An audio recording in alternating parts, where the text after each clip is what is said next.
Hola, ¿cómo les va? Les damos la bienvenida a una edición especial de Los Otros Libros.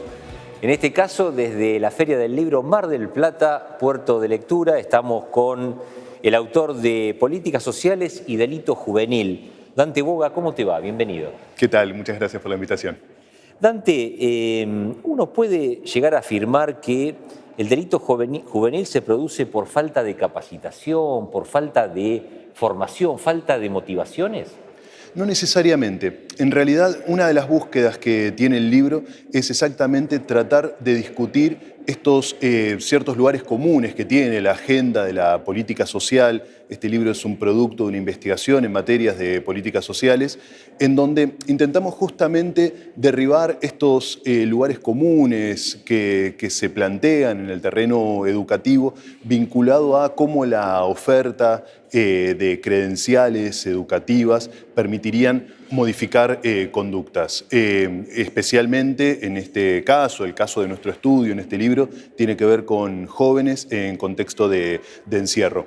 Entonces, lo que venimos es a ver cuáles son los límites de esta perspectiva que tiene que ver con lo educativo como la panacea de aquello que va a resolver estos problemas vinculados al delito. De modo que desde nuestra producción entendemos y le damos centralidad a la cuestión educativa, pero con las reservas del caso, entendiendo que en muchos aspectos la cuestión educativa termina planteando una individualización de problemas que son fundamentalmente sociales, y esto es lo que nos propusimos demostrar y proponer en el libro.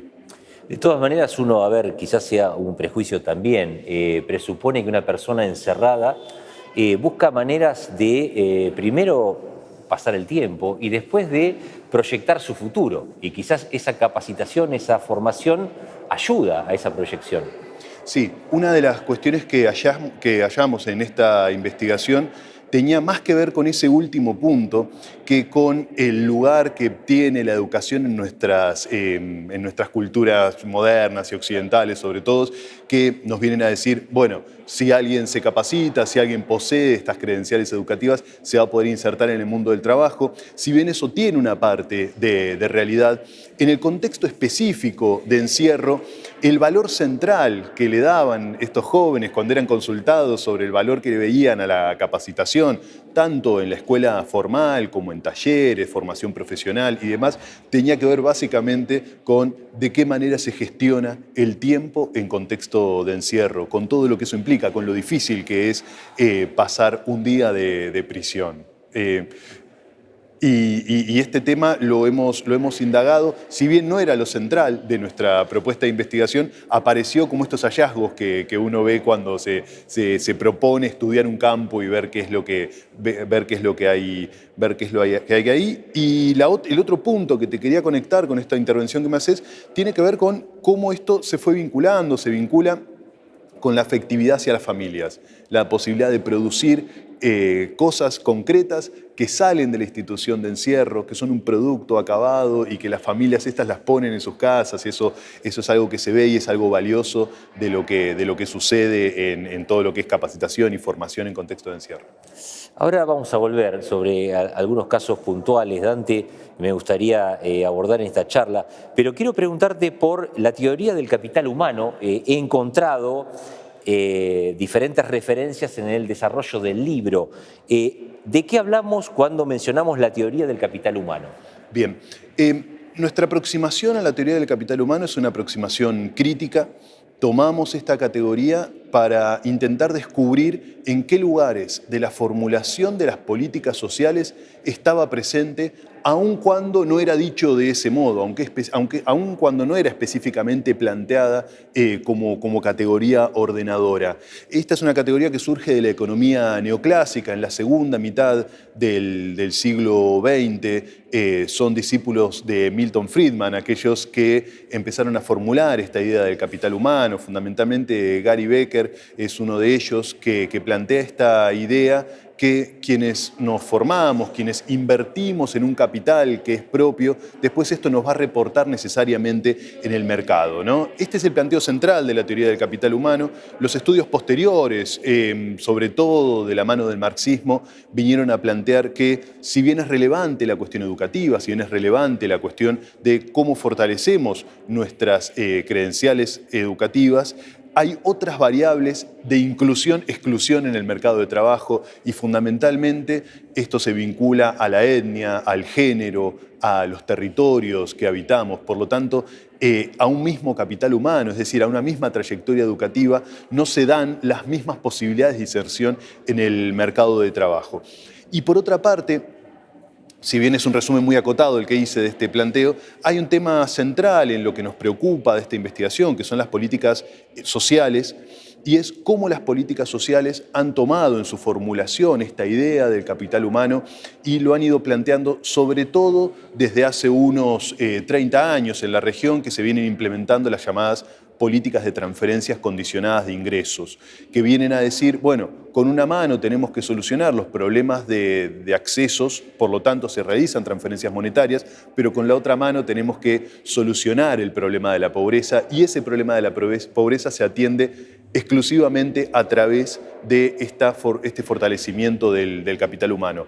Y con esto cierro, creemos que ahí hay un problema porque es trabajar únicamente en la oferta de la fuerza de trabajo y no trabajar en las condiciones del mercado de trabajo que permite ciertos ingresos o egresos. Y otro aspecto que también hemos visto con preocupación es cómo, a partir del fortalecimiento de las credenciales educativas en toda la región, los últimos 20 años fueron de una expansión fenomenal de estas credenciales educativas, la reacción del mercado que hemos visto es que se recrudecieron las condiciones para ingresar a los mismos puestos de trabajo, es decir, se exigen mayores credenciales educativas para las mismas actividades y esto lo entendemos como un problema en términos de inclusión, no en términos de lo que modelo de desarrollo permitiría tener personas más formadas, ¿no?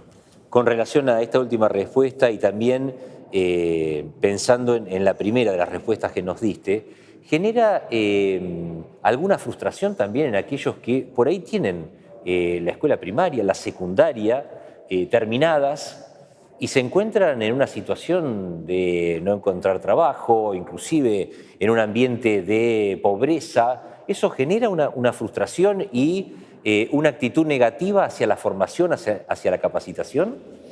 Yo creo que es un problema muy serio. Es un problema muy serio estar pensando en un modelo societal que creía a la educación como un elemento central para la movilidad social ascendente y que esas oportunidades de ingreso a mejores condiciones de existencia efectivamente no se producen. Yo creo que lo que sucede en ese sentido es que hay un deterioro de cómo la población empieza a ver esas áreas educativas y a su vez también se deterioran los financiamientos y el interés social específico hacia la educación. Es una tensión muy difícil de resolver esta que estamos planteando porque una lectura rápida nos iría a pensar que hay algo de quienes trabajamos en la educación que estamos planteando en contra de lo educativo, no va en ese sentido, claramente la educación es un aspecto central.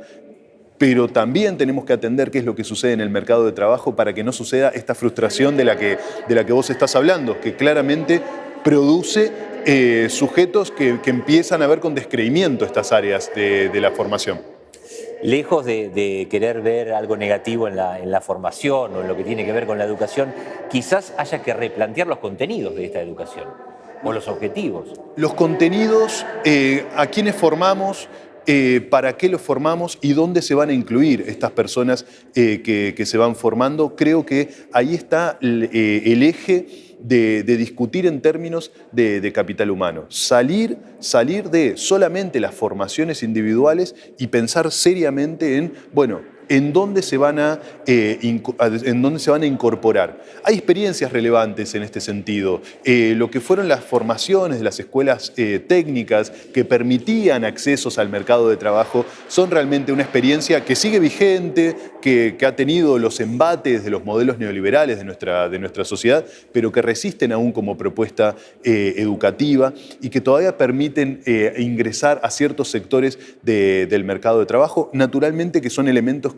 y aspectos de cómo funciona el sistema social en su conjunto que hay que fortalecer. Uno de los últimos puntos que yo toco en el trabajo era poder pensar en términos de red y en términos de cómo se conecta cada área de formación, después con inserciones específicas, inserciones que permitan realmente a alguien desarrollar todo eso que aprendió y evitar esta frustración que vos me planteás, que no lo habíamos abordado de ese modo en el libro, pero es relevante, claro.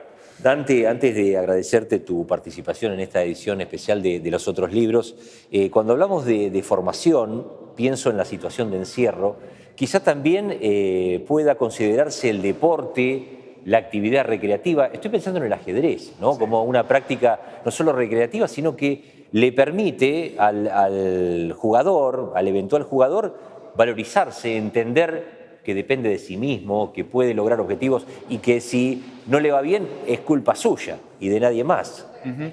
Cuando trabajamos en el libro, trabajamos en todas las áreas de formación que se dan en contexto de encierro, que incluyen lo laboral, que quizás es lo que le dimos más centralidad en esta charla, pero también aquellas áreas deportivas que permiten una planificación, que permiten una anticipación, algo que realmente es difícil en la adolescencia en general y con los adolescentes en contexto de encierro en particular. Por tanto, todo eso sirve y ha ayudado también para los trabajos que hacemos los equipos técnicos en ese contexto y demás.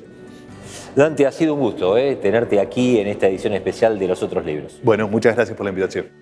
El autor de Políticas Sociales y Delito Juvenil, Dante Boga, presente en esta edición especial de los otros libros.